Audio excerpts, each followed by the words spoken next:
SD secret schedule. The HMCPSI failed to inform us of this hidden file. The CPS and the HMCPSI both accepted a flawed psychiatric report that did not cover the basics. It didn't cover collateral history, was not contemporaneous and delayed by 5 months, where state of mind on the day of the attacks could not be assessed, apart from within a crystal ball, what I now call crystal ball psychiatry. A psychiatrist's report had the audacity to have the legal outcome of our case in the psychiatrist's own handmade notes. The Nottinghamshire Police, the emergency response that they held was woeful. They mishandled their investigation to a degree that's alarming. They were led poorly and they had poor professional standards.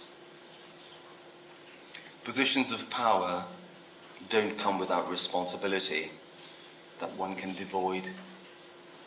The Royal College of Psychiatrists cannot muzzle voices that have pointed out epidemiological correlations of race and mental illness. The Royal College of Psychiatrists must get its house in order. The Regional Mental Health Directorate of the Midlands has to answer why they failed to monitor and escalate obvious problems in the Midlands. Months before the attacks, there had been homicides and high alerts that were ignored. We have yet to hear from the National Mental Health Directorate and the Mental Health Director of the time. The Nottingham and Nottinghamshire Integrated Care Board failed to commission and monitor a safe service. The ICB has many questions to answer. The senior leadership at Nottingham Health Trust failed in all ways possible. From not formulating risk assessments, not following their own protocols on discharge, not making notes at multidisciplinary meetings, not following the fundamentals of good medical practice. The Department of Health must gather harm data accurately. The National Confidential Inquiry must be extended to not only homicide cases, but to serious harm caused by mentally ill patients. This data is grossly lacking and grossly underestimated. In my view, the new Mental Health Act of 2025 does not mitigate enough for risk. Those considering the Mental Health Act of 2025 were blasé as to the benefit of community treatment orders and only really included them because of our case. I leave it to Her Honour Deborah Taylor for assessment and advice of the Mental Health Act to the government. There is vindication today for pointing out the staggering failures that led to the avoidable Nottinghamshire attacks. This must never be allowed to happen again. Thank you. Okay, we'll now have questions from the board.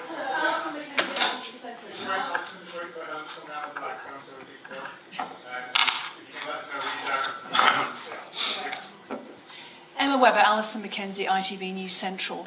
You mentioned people you now want to go to and make claims. Can you underline what you want to achieve from that and who you're going to? Yeah, are you talking about the government? Yeah, basically it's most of the cabinet, because most of the departments of those that I mentioned have senior individuals that have failed, none of which have been held to account at all. And so we have to go. And Alison, whilst you're here, thank you for helping us secure our statutory public inquiry. It was good that you ambushed the Prime Minister at the time when he was up in Nottingham. And it is because of the noise that we've made that I believe that we're here. If not, we would be another tragedy. We would be another dusty report on shelves that it's just missed out of hand. And so I think whilst we have to wait for the Chair to make her findings, the inquiry is part of this. it's not all of it. There must be immediate action against some of those senior people that Sanjoy particularly has alluded to. As we are here now, nearly 3 years on, nobody at any senior level in any of those agencies has been held to account. There's been an awful lot of early retirements. There's been sideways moves, and we've sat and heard how Hospital Trust should have the absolute responsibility for the delivery of services. So why are we not seeing heads roll with non-executive chairs, with the executive staff, all of which are on huge money? If you want to earn the big money, then you have to be big enough and good enough at your job. If you can't do it, then you have to go. Martin Daubry, GB News. First of all, just like to say something I've said to you before. As somebody who was born in Nottingham, I'm ashamed of what happened to you guys. I sincerely am, and you're amazing people. On to my question. First of all, do you think that do you believe that the entire system folded and protected itself to keep Callaghan away from murder trial? Because if it had gone to murder, he'd have been exposed, and so would the people who made these mistakes. They'd have had to give evidence, then the entire thing would have imploded. And secondly, if I may, to the Callaghan family themselves, do you think they were reliable witnesses? And by the way, where was the father? Sanjoy? You want to start with that one? I'm happy to pick the last one. I'll take the difficult ones, Martin. Wait. I think, Martin, you've put your finger on something that I think we talked about during the inquiry. I think some of the evidence, in terms of self-harm was brought up, but I've examined all of the medical notes, and not once was self-harm mentioned in VC's medical reports. And medical notes or reports from anyone else. So I let the chair of the inquiry decide whether what she heard was the truth and the whole truth, and whether there were people who were conspicuous by their absence at the inquiry. But that is very much, I think, for Her Honour Deborah Taylor to assess for us. Yeah, I'm going to chip in there because I believe the father should have given oral evidence. He didn't. He was given special measures not to.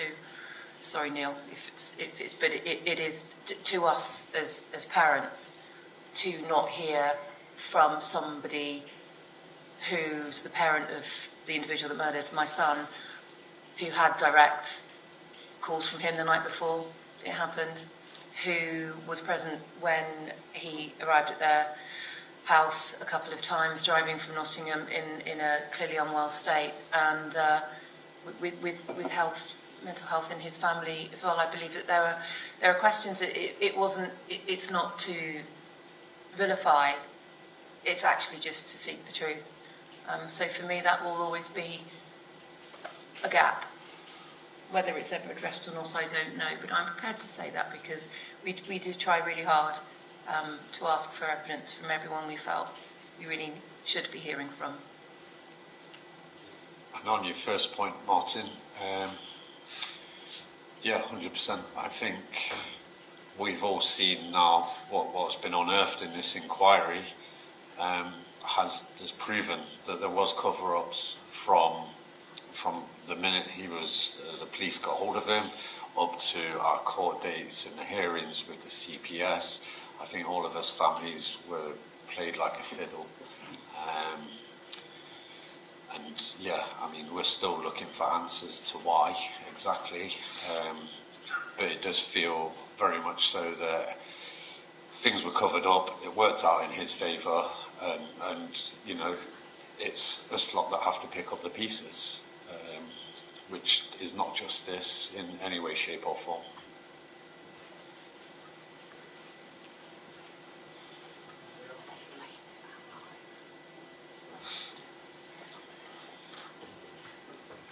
Hi, Amelia Harper, Sky News. I just wanted to ask, do you feel that you had the opportunity to say everything that you've wanted to say, all of you, during the inquiry? Do you feel that you've been given the time and the space to do so? And also, you're referencing wanting government members to do more. What would your message today, now that we've had the conclusion on Friday of the evidence and inquiry. What would your message to Sir Keir Starmer be now? Can I start there? There have been certain things in the inquiry that I would have liked to have unpicked more. I'm into the detail, but the inquiry wasn't an adversarial process. It was there to open up the facts and the failures. I would have liked an adversarial. I think that was robbed from us because we didn't get a trial. I wanted an adversarial process. As has been brought up, there were episodes when Vladimir Putin drove to his family home, sat outside in the car, overnight on 2 occasions. A mother who's a nurse who didn't call 999, who says that she didn't know. I mean, I think you're all family people here. If someone was sitting outside your house in a psychotic state, for you not to call the emergency services, is quite alarming. I wanted to know some of the detail to some of the questions that I'd posed. And at every juncture and every report that we got from every authority, I sent a lengthy email back full of questions. I do feel that my questions haven't been answered because we weren't allowed a trial. If we were, then everything would have been answered for me. But the inquiry wasn't that forum. The inquiry there was to uncover all of the failures. So to answer your question directly, what I would say to the politicians, if we ever, possibly by any chance, have a trial, I would like the answer of all of my questions possible. Because there are outstanding matters that have not been answered directly because it was an adversarial process and I couldn't get the answers to all of my questions. Can I add one more thing there when you said what we would like the government to do? I'd like to remind everybody that 30 years ago there was an inquiry called the Christopher Tunis Inquiry, where a mentally ill gentleman killed another innocent man that he did not know. The Ritchie report was produced. It discussed risk assessments, it discussed assertive outreach. It had made a whole load of recommendations that made complete sense. There were complete parallels with 2 public inquiries happening 30 years apart. The recommendations of the Ritchie report were put in place, they were short-lived and they fell away. When Deborah Taylor makes her recommendations, which I'm sure will be robust, and I have faith in her, they need to be put in place, but there needs to be some way of actually monitoring and following up how these recommendations are put into law, put into government, put into departments, and not allowed to fall away. All these inquiries happen at taxpayers' expense, and the point is there's supposed to be proper and meaningful change afterwards. And I really believe there's a way that these need to be enforced and policed going forward in perpetuity to get the benefit of all of what something good has to come out of what the appalling tragedies that we've suffered, and that can only be that this doesn't happen again, and that can only be if recommendations are enforced. Ryan from the Mail. Thanks for everybody making themselves available to us during this process. My first question is to Neil. The families clearly want what they don't have currently, which is VC facing trial and on a murder charge. Can you talk us through, realistically, how likely that is, please? And also, Lee mentioned about the real hard work that the families have done picking holes in the evidence, finding where there were gaps. I wonder if maybe somebody from the families could talk about how we're here today as a result of you guys having to take on an extraordinary amount of work while also grieving for your loved ones. Thank you.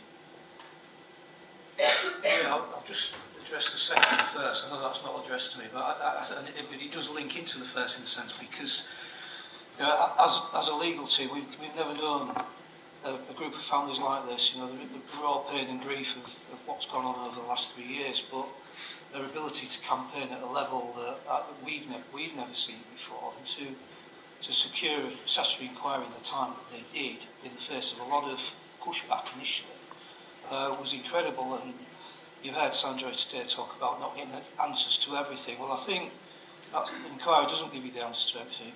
We got there quickly. We've not got an outcome yet. We must obviously respect the process and leave Verona to come to her conclusions.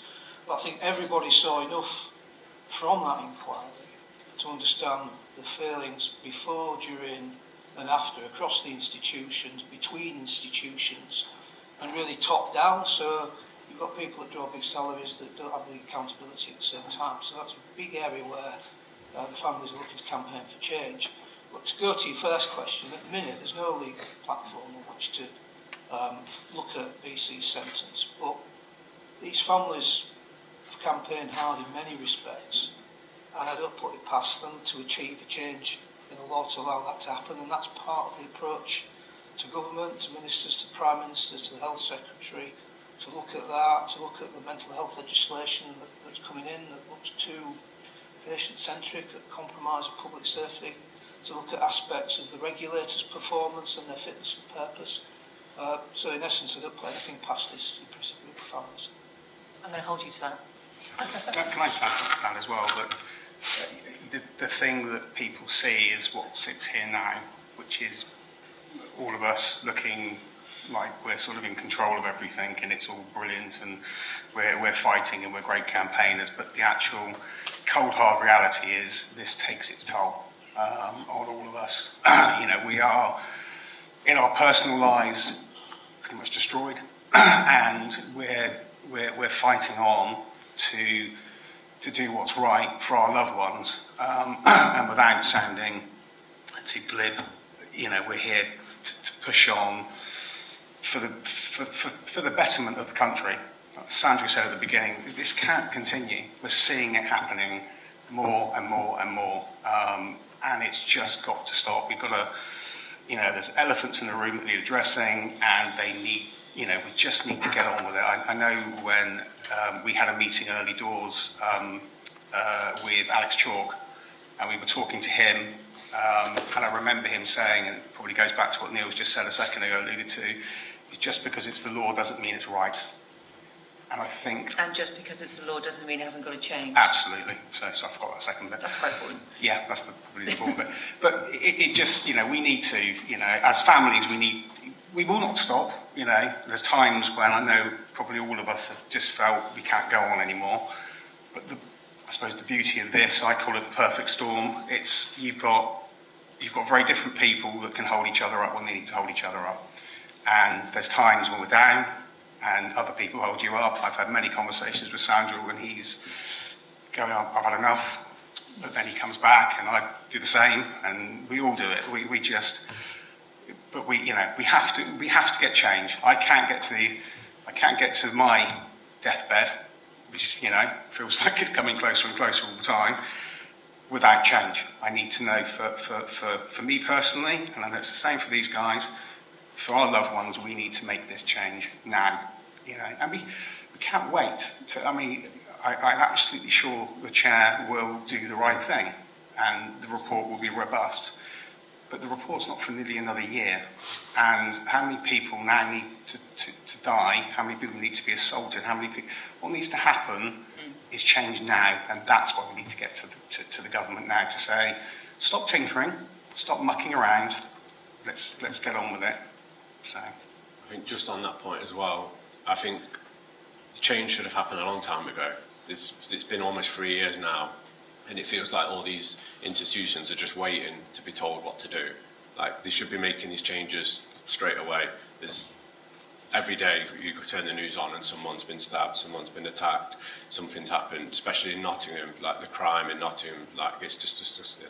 And the fact that nothing is being done, there's no proactivity from anyone. It feels like they're just sat waiting for the chair to give her recommendations so they can do it for a couple of months, and then like Sinead said, like with the Clunish report, it just falls away and we're back to square one again.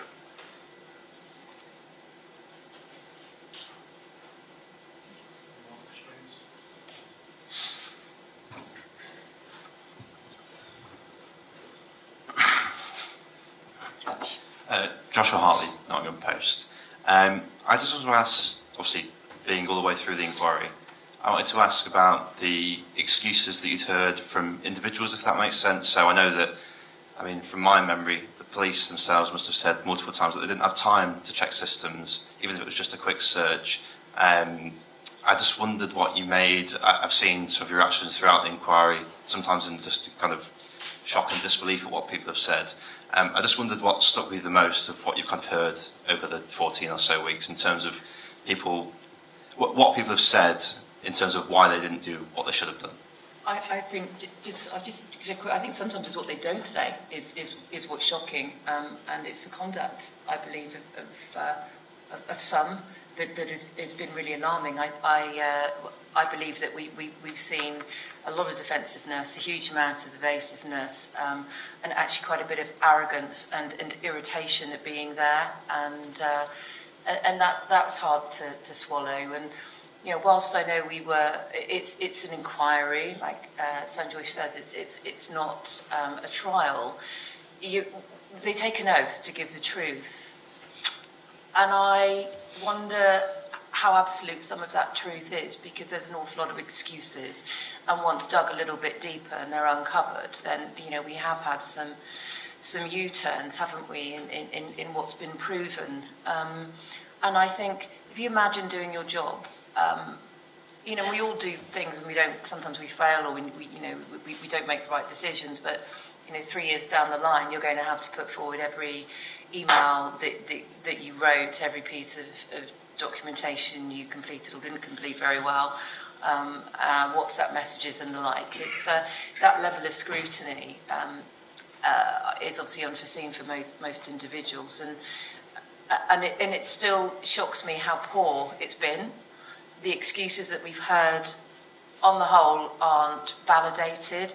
There is a lack of resources, definitely, but there's a lack of resources in every department of every part of the country. And I actually think a lot of it is as simple as people just aren't doing their jobs properly. They don't care enough, and there's no recourse for proper accountability when it goes so badly wrong. And by holding proper accountability, I do think it will change. Can I just jump in there? Josh, I'm going to tell you my low light as opposed to my highlight, because it's only bad stuff. The medics in Nottingham, the psychiatrists, it was staggering to hear some of the excuses, the poor risk assessments, the failure to treat. My own mother's a psychiatrist. She's in her 80s. She used to work in a prison in Dublin, and she said, why wasn't this guy given depot medication and treated properly? Why was he discharged after such short periods of time? And there was no continuity of care. We heard one psychiatrist, two psychiatrists. We must have heard from 8 psychiatrists all together, all told. And there was no joining up of the dots, and he wasn't treated properly. And I blame the psychiatrist for discharging him without so much as a decent discharge letter to his GP or risk assessment. And I believe that's where a lot of the fault lies, in my view, as a doctor myself. I will never forgive them for their lack of treatment and their incompetent discharge. I don't believe they're fit to practice, and I will happily go on the record and say that. I do not believe they're fit to practice, and I think the regulator does need to take a look at some of these psychiatrists. Yeah, and if I can, Josh, add to, as we call our low light, I mean, it was all there to see. We had senior police officers from Nottinghamshire Police, I mean, really senior, that didn't even know that my dad was out there laying his body cold for 15 hours until the day before. I think the day or day or two before, because we asked the question. We were the ones that posed it, and then we got a petty apology. You know, we also had IOPC saying that they're waiting for the inquiry to get all the information. That's their job, is to go out there and find out these things, not for us to do all of the work for them. And I think we've just, you know, it's a great question, but we could sit here for a good few days talking about every little failure that we've seen. But yeah. Yeah, I think Darren alluded to, you know, we've got you can imagine the roads gallery that we've got, and there's a lot of them. And we will be calling for accountability and heads to roll, because we think it's justified. But also remember that we're not just facing the incompetence of people doing the jobs they're paid for properly.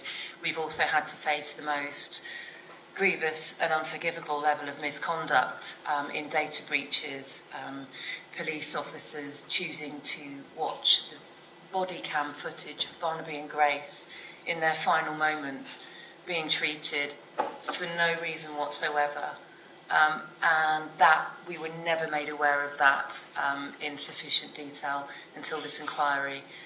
The disgraceful and disgusting WhatsApp messages that were shared between the police, The fact that we have uncovered at least 150 members of staff at the university hospitals, not the mental hospital, who chose to look at Barney Grace and Ian's records, and the vast majority of them, we believe at least 2/3, with no justification. They just look, what do you want to do? Do you want to see what happened to Barney? Do you want to see how dreadful the injuries were? They were that bad, and that sickens me. And council staff accessing files. I don't know if I've forgotten. I've probably forgotten some, but we're talking about hundreds and hundreds of people. Oh, court staff and prison staff as well. I think that's with the CPS, Neil. Is that right?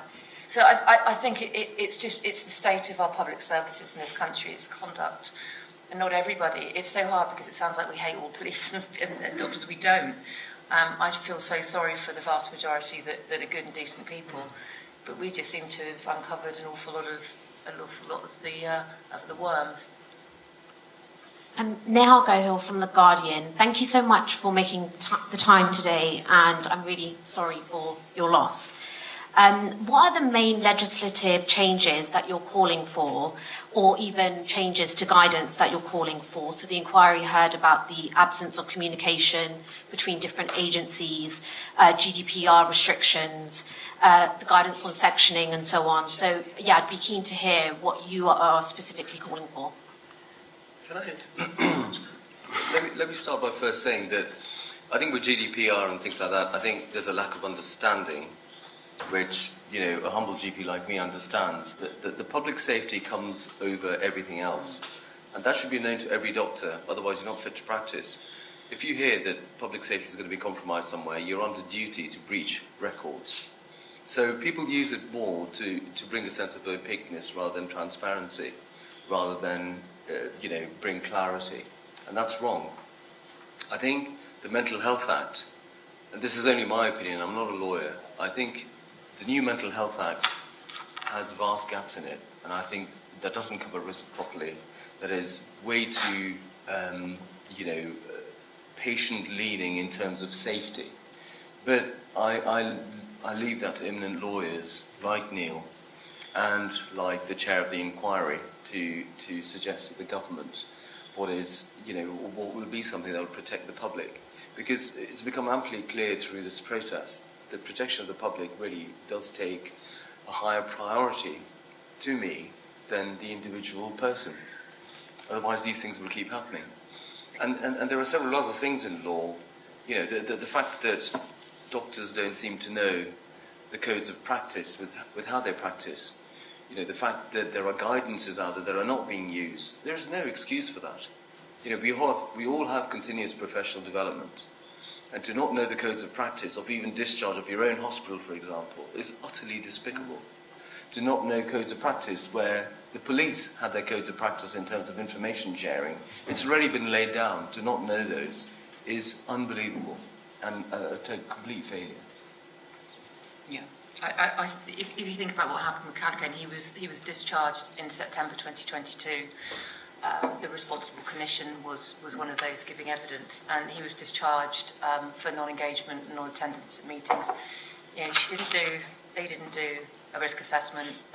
The letter that was sent for discharge was sent to a generic GP's address at the University of Hospital, of which I think they had 40,000 plus students as patients, and there was nothing about his medication, there was nothing about his diagnosis. But remember, this is someone that had been sectioned 4 times. Every single section was for a violent assault on others. He'd had 6 mental health assessments within 2 years, and there was an outstanding warrant, no bail. And the lack of professional curiosity and professionalism, I agree with Sinead that that's not safe practice. So some things have been addressed already. I believe that doesn't happen already. It doesn't happen now in mental health trust, but we can't dismiss and we can't be afraid to talk about those who are so seriously mentally unwell, who have got violence as a risk, and a risk to others, not just to themselves, because at least 2 people a week are being murdered through mental health crimes, and at least 250,000 serious assaults happen every year in this country where people sustain life-changing injuries. And only 40% of perpetrators who've committed mental health homicide have ever in the past ever faced any form of criminal justice for that. So what I'm saying is the indicators are all there. Over 90% of people who go on to kill through mental health have had contact with the police, yet only 40% of those have ever actually been prosecuted for anything. So it's clear those policies and procedures aren't being adhered to, and that's causing innocent lives to be lost, and it's destroying countless families. Emily Williamson, BBC East Midlands. A question for all of you. This weekend marks the 3rd anniversary of those dreadful attacks. I want to know, firstly, have you been told how the councils in Nottingham are marking it? Are there any official plans to mark the anniversary? And more importantly, how are you going to remember Grace, Barney and Ian on the 13th of June? Well, I'll address the council. We're still waiting to hear back about all the teddy bears and stuff that were left on the 13th of June 2023. So we're 3 years down the line and we still haven't had that answer yet. So that just shows, really. Yeah, I think the local MPs, they got their picture at the time, back in 2023, and that's about as far as it's extended.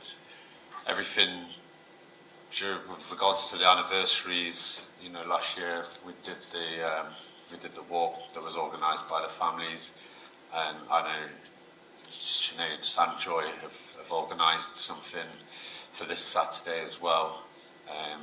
But no, we've not heard anything from them. We wouldn't be holding our breath for the council or anybody in Nottingham to do anything for us. Don't get me wrong, some of our best friends live in Nottingham, the coast being them. The people of Nottingham are lovely. The council, the members of Parliament, they haven't reached out to us. They never have done. In fact, the council, I think, arranged their own little trip to church at the first anniversary, which they didn't even bother to notify us, but I think they just wanted a photo opportunity. So the answer, Emily, is that absolutely nothing has been arranged, but we ourselves, we as a family are going to visit the Lenten and go and have a prayer at St. Paul's Church, and we will. The priest that presided over Grace's funeral will join us, and we will go to a spot, but on Ilkeston Road. But this is somebody's home, and we shouldn't be, or this is a public street, and we shouldn't have to go to a public street to remember the victims of the Nottingham attacks. There should be something. I think they should have something a little bit more concrete to remember and be a memorial that people might be able to take a moment. But I don't know if it's not apparent to us at the council of any intention of doing anything, so it might be left up to ourselves. It's such a shame as well, because of the people of Nottingham are wonderful. They all came together, and I've always said it felt like a massive cuddle at the time, people putting their arms around us. It wasn't just us sat here, just the survivors. This impacted so many people across the city. So I feel for them there should be something acknowledgement-wise from the council. But that's just my opinion. Yeah, no, I have the same view on that. As from the sitter, it happened in our sitter. We've been really busy these last few months. The last thing we've been trying to think of is what we're going to do to mark the day. That should have been in place for us. I'm from Nottingham, and I find it appalling. Nottingham City Council haven't done something. It's next weekend. It's appalling from Nottingham City Council. I think we're going to just from the Webber family. We this year we're not going to go to Nottingham. We sort of made a decision that Barnaby loved Cornwall, and we got a little place down there, and we're going to go to Cornwall with some friends, and probably haven't even said to Emma this year, but I'd like to probably go to Polzeath Beach, where Barney used to quite enjoy surfing and being there, and probably just put a raise into the sea for him. I think at some point, and Sinead's right, we need to, there needs to be something, probably more, because, walking down that street is so painful for me. I don't want to keep doing that every year. I don't think I can. But, maybe we need to have something there that's a bit more, as Sinead's just so rightly said, maybe that's going to come down to us to have to sort out. But We've had to sort everything else out, so, you know. I think this is a case that is going to change our country. I think this is a case that will make our country safer for families, for young ones. And I think this case and the unfortunate, our tragedies have played out in public. And I think not to have somewhere that it can be dedicated to, it's an utter shame. Because I think this case will make a difference to all of us. I'm quite confident of that. Yeah, I think that the level of trauma that I carry, as Dave knows, I find it really difficult to go to Nottingham because just even drive in, and it's certainly not the people. Present company. Okay, you looked at me. No, and it's something I don't feel particularly after everything we've endured the last few months. But to anyone who is in Nottingham, if you see these guys, or these guys, or you want to light a candle or say a prayer, please do for the three of them, because I know it's a great city and I know how much Barney loved it, and I can't believe it's.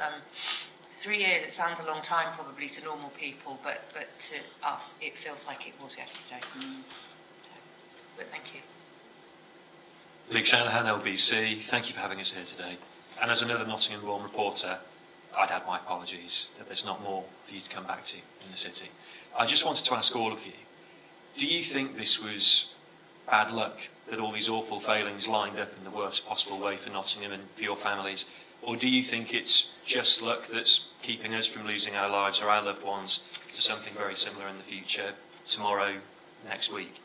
I don't think luck has anything to do with it. I think it's clear to see back in 2020, if people just did their jobs properly, none of us would be sat here now. Yeah, I think that's exactly it. I think luck has nothing to do with it. I think it's happening all the time. Like I said earlier, it keeps happening. I mean, 2 a week is too many. I mean, this shouldn't be happening. It's something that can be stopped. The amount of opportunities to stop him that we've just had to endure over the last however many months it was, it's all become a blur to me now, but it's unforgivable. There were so many opportunities to divert his course, to stop him, and they weren't taken for a multitude of reasons through different agencies. So no, I don't think it was just an unlucky day for Barney, Grace and Ian. I think it was something that should never have happened. And I think they now know that. But I think their ability to admit it is zero, and I think they just wanted to, hence the speed they took it to a sentencing hearing. They wanted to just push it under the carpet, like they do all the time, try and get rid of it. And if we hadn't fought the way we fought, it would have happened. This would have just been something that people would have forgotten about by now, and we'd be sort of crawling into balls in our own little areas. Doing nothing, whereas now we have highlighted what happens to other families all over the country regularly, far too regularly. There are many calicanes amongst us out there. The SIO, Lee Sanders, who's top of that road list, or one of them, he said to us when it happened, it was a sliding doors moment, you're unlucky. I mean, how insulting is that? It wasn't a sliding doors moment. This is somebody, he targeted students, he stalked students, he assaulted students. He knew exactly where he was, he knew exactly what he was doing. Don't say to me and to Barney's dad that it was a sliding doors moment, because it's not. And I think if urgent action doesn't happen, it will continue. It's not just university students. You can't send your children to holiday clubs. You can't catch a bus. You can't get on a train because you don't know who's amongst us. And we have to be prepared to talk about the difficult facts and bear the unpalatable in order to make things better. But you can't have all of the services in Nottingham that we have pointed out that are failing all at once. The people of Nottinghamshire don't deserve that. You cannot have the regional mental health director who doesn't take any action on the facts that previous very highlighted cases by yourselves, your fellow journalists, have been present months before the Nottingham attacks happened. but didn't seem to do anything. There seems to be, the inquiry showed there seems to be no transaction between the Regional Mental Health Director, the National Health Director. There seems to be no transaction between the Integrated Care Board, linearly upwards. There seems to be no interaction between the Mental Health Trust of the attacks. And there were homicides that happened a month before, 2 months before. There was, a serious alert. For people in the city in these positions not to learn from those things, this was far from luck. This was bound to come to a point. It was predictable. And it was predictable, unfortunately. The level of care that the patients in Nottingham are getting is predictable. And unless things change, it will happen again. It will. It will happen again. And our children and our father paid the price so unfairly. So I don't think luck had anything to do with it. I think really it was a bisection of views that came all together and people who were failing. And it was bound to happen. You were bound to get that clash point, and unfortunately we all bore the brunt of it. I think you said at the end of your question about the public, the general public feeling safe, like going out on the streets. A lot of people have said, it was just wrong place, wrong time for Grace, Barney and Ian, but it wasn't. They were in the right place. They have every right to be doing what they were doing. Barney and Grace were going home after a night out. My dad was on his way to work. They have the right to feel safe in the city and go about their business. The wrong person was Callacane being there. He should have never been allowed to be there at any point. And that's where, it's not down to luck. It's down, like Sinead Sandor just said, this was predictable a long time ago, and unfortunately, we're here because of it. I think the other thing as well is and I said it, I was on the witness stand, is, lessons learned has to stop. We have to stop saying that, because the cold hard reality is people don't learn lessons, and the only way you learn lessons sometimes is through accountability. But Sinead mentioned the Clunes report 30 years ago. Well, there's your lessons. You've not learned a thing. So what the hell's, you now have to change, and actually sometimes the only way to change is through accountability. Where people actually think, it's not about fear. It's not about we should fear that their job is going to go and they're going to lose their livelihoods or whatever it is. Because if you do your job properly, that's not going to happen. And that's all we've ever asked for is just do your job. If we got into this inquiry, or we started even before the inquiry, and seen evidence that everyone had done their jobs properly, and we were, as you just said, unlucky, it would have been okay. We're not doing this as a witch hunt. We're not trying to go after people. But it's turned into that, unfortunately, because they've all gone, well, it's nothing to do with us. And then you've all seen the evidence now. Actually, there's so many people that could have stopped it. So, it has, change has to happen. Yeah.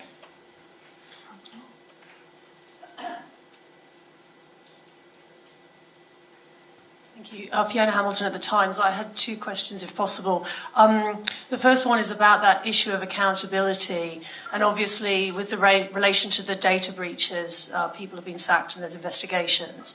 But I wanted to ask specifically about the medics who treated Callacane, the psychiatrists and others. Have you been given any assurance at all that cases will be referred to the regulator, and has a single person been placed under disciplinary investigation? And my second question was about the issue of the lack of adversarial process. And aside from his family, because you've articulated that already, are there any other issues that you feel would have been better examined that you feel haven't been? And I suppose I'm pointing partly there to the failure to section him for longer, the failure to section him in the first place, and the failure to give him depo. And would you talk us through if you feel there are elements there that haven't been properly examined, and why? We'd start by some of the regulatory things, because Sinead and I are doctors, Fiona, and I think your questions are really pertinent. There's a lack of transparency in who has been referred to a regulator. Whilst I understand some of those reasons, I don't understand all of them, because we are here to seek accountability, because systems are made out of people, and you don't hold them account, you go and change the system. We've been saying it all the time. And I think your question is so spot on, because we have had no transparency in terms of who has been referred to either any of the regulators, with any of the professions to date? My understanding is that nobody has been directly referred to the GMC. The hospitals have said, we keep the GMC alive of what's going on, but I don't think they can do that without the GMC actually scrutinising the medical management at each juncture. It's already become clear there's been criticism of the failure to Section 2. It's only for a short period, or Section 3, convert to Section 2. From what I can see, there's actually only one practitioner who's actually treated him appropriately. I'm not going to go into names, but out of all the encounters he had. So I'm going to say it. If they haven't been referred to the GMC, I think we as, we can seek recourse to that ourselves, because anybody's allowed to refer any doctor to the GMC as a private individual. And the fact that the hospital didn't even want to share the names of the psychiatrists with us in the first instance was not allowing us to have that right, which I think is outrageous. So these are parts of cover-up. Professional protectionism is rife amongst the medical profession. So they didn't want to share the names of these doctors with us. The only reason we got the names of the doctors is because of the public inquiry. The Trust didn't, and the NHS did not want to share the homicide review, the Themis report, and it was only the intervention of, in fact, the Times publishing an article and Wes Treating himself insisting that the Themis report was published, but even in that there was no names. So it's only through the public inquiry that we even get the opportunity to examine the individual clinicians that have been part of his failed treatment and his failed discharge and his multiple failed discharge, because he's had a revolving door of admissions in and out of hospital, never treated properly, never followed NICE guidelines. So yeah, I mean, the regulator needs to look at these doctors and they need to be scrutinised properly, and I'm happy to say that and go on the record. Fiona, I think it's very, very important to highlight that your article in the Times was published absolutely at the right time for us to use and apply pressure on the Secretary of State for Health. And it's actually because of your article that he was pressurised into stating that hospital reports must be published for all victims, which is only fair. But let me still point out to you that medical reports are published with no names. So when we even ask people to say, could you number consultant 1, consultant 2, consultant 3, consultant 4, consultant 5, consultant 6, they didn't even mention that. The grade of the doctor, what type of a nurse.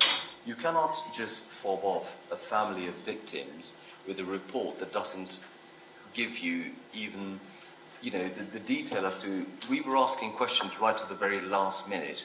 Was it 4 consultants who sectioned him and 4 consultants who got it wrong, or was it 1 consultant that got it wrong 4 times? It's a big difference, and we weren't even given that level of detail, and that's why we have said through Neil that the medical report that was given to us is not fit for purpose.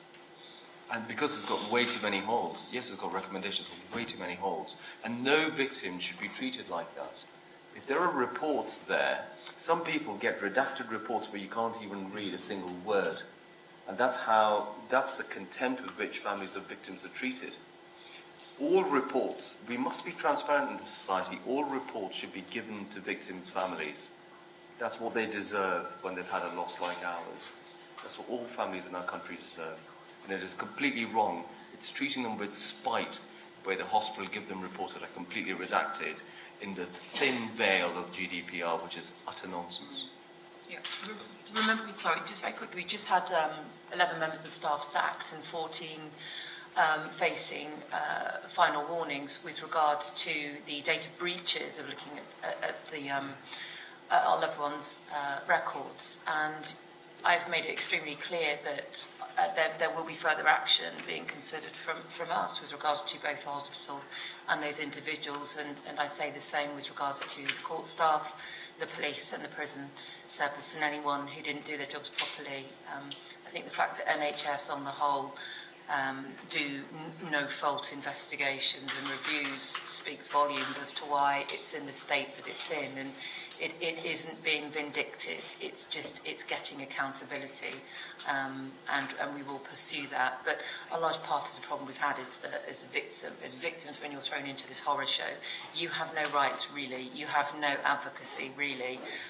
We are fortunate we came together and fought hard for nearly a year before we were introduced to our legal team, who have then supported us so well since. But I'm very conscious of the many families and victims that haven't had, I can't even say the word opportunity, but haven't been able to do what we've done. So this isn't an exception in Nottingham. I think, unfortunately, it's we've just been able to dig it out. So there will be much further action considered against anyone and everyone who has inappropriately accessed data or failed to do their jobs. Fiona, just on your question there, I'm going to be brief because Lee's struggling with his back, so we probably need to bring things to a bit of a close in a minute. I think one of our big frustrations is the abrogation of responsibility by the regulators. You know, we've had correspondence where we've been invited to put forward names to be referred to regulators. You know, that's not our job to do that. But I think, you know, Nottingham is not isolated. The issues in the NHS are much deeper and much wider. There are scandals in all sorts of NHS trusts, and that all becomes out because there's too much deference given to consultants in lofty positions that are unaccountable, that management committees can't get hold of, can't control. And we need to see that change. We need to see not only fat salaries and good bonuses and the ability to move positions in different trusts at various times, but responsibility attached to that. And the only way we can do that, so there's a top-down approach and culture filters down to the lower ranks, because as you say, Emma, there's been a number of people that have been sanctioned and disciplined because of data breaches, but none of these are doctors, none of these are people in positions of authority. And until we have a top-down approach, until we have true accountability for people that are not doing their jobs, we'll continue to run the risk of similar instances as to why we're here today. Okay, yeah, Neil, thank you. Time question now. I know also going to do individual interviews as well, which I'm trying to happen to do. So really crack on and have a little break and then do it. Thank you, everybody. Thank you. Thanks so much.